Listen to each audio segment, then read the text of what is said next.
Hello, welcome back to the session on material handling and facilities planning. Myself, Bindu ME, Associate Professor, Department of Mechanical Engineering, Lewis Mada College of Science and Technology. In the previous sessions, we have seen what is material handling and its objective, and what are the factors that has to be considered while we design a material handling system. In this session, we will see what is the principle of material handling. Well, these are the experiences and observations made by the designers who have been working in the field of designing of material handling system for many years.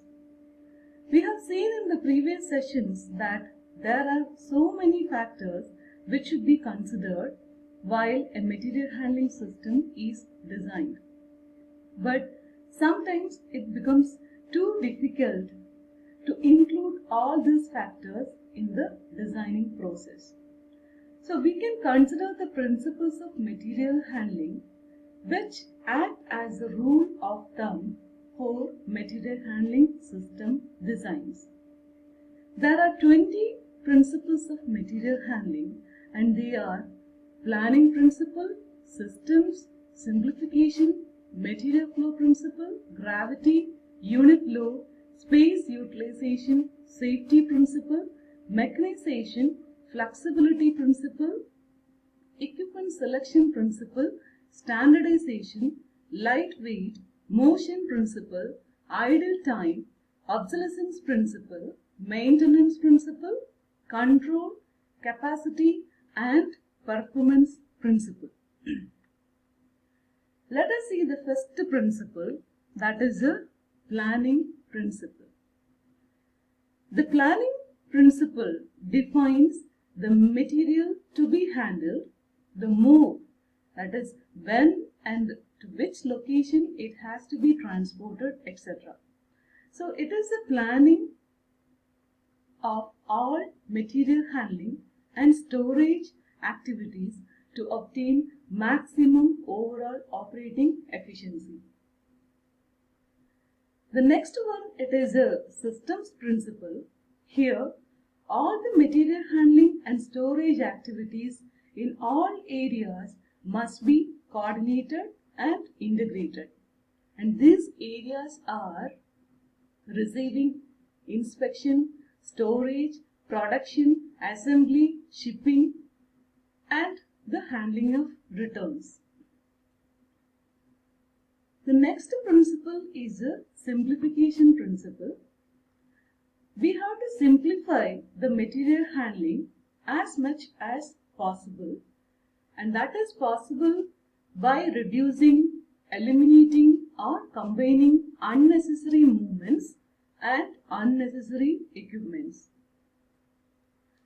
The next principle is the material flow principle. Here, the material handling and the flow of material should be based on the operation sequence and the type of the layout. So, always the flow of the material should be very smooth. The next one, it is the gravity principle. Wherever possible, we have to make use of the concept of gravity for transporting material between stations. And this can be made possible with the use of slides and the hoppers. The next principle is the unit size principle. All the material which need to be transported can be combined to form a unit load, and this can be moved at one time. For this, standardization of containers and pallets can be done, and this can be used. And the next principle is the space utilization principle. The material handling is taking place in the three-dimensional space which is considered as the cubic space. We have to make the complete use of cubic space, and this can be done by disposing the obsolete and the scrap items in time, and also by utilizing the height of the building for storage purpose. The next principle is a safety principle. A safe material handling method and equipment must be provided for a better working condition. This can be done by highlighting danger areas, by providing emergency switches and controls, and also providing a good housekeeping and clean environment. The next principle is the mechanization principle. All the material handling activities must be mechanized. Use mechanical handling equipment where a large quantity of material is to be transported, or large and long material is to be transported, or items are frequently transported. And the next principle is flexibility principle. Always we have to select equipments which are capable of performing variety of tasks. The next one, it is the equipment selection principle. Here we have to select equipments very carefully by considering all aspects of material, movement and the methods. The next principle is the standardization principle. All the equipments and methods should be standardized, that is less variety and customization of the method and the equipment. The next one, it is the lightweight principle. Here we have to reduce the weight of the material handling equipment, and the equipment should have less dead weight to payload ratio. The next principle is the motion principle. Here everything must be kept in motion. That is, we have to reduce the loading and unloading time, and this can be achieved by using mechanical systems for loading and unloading. And the 15th principle is the idle time principle.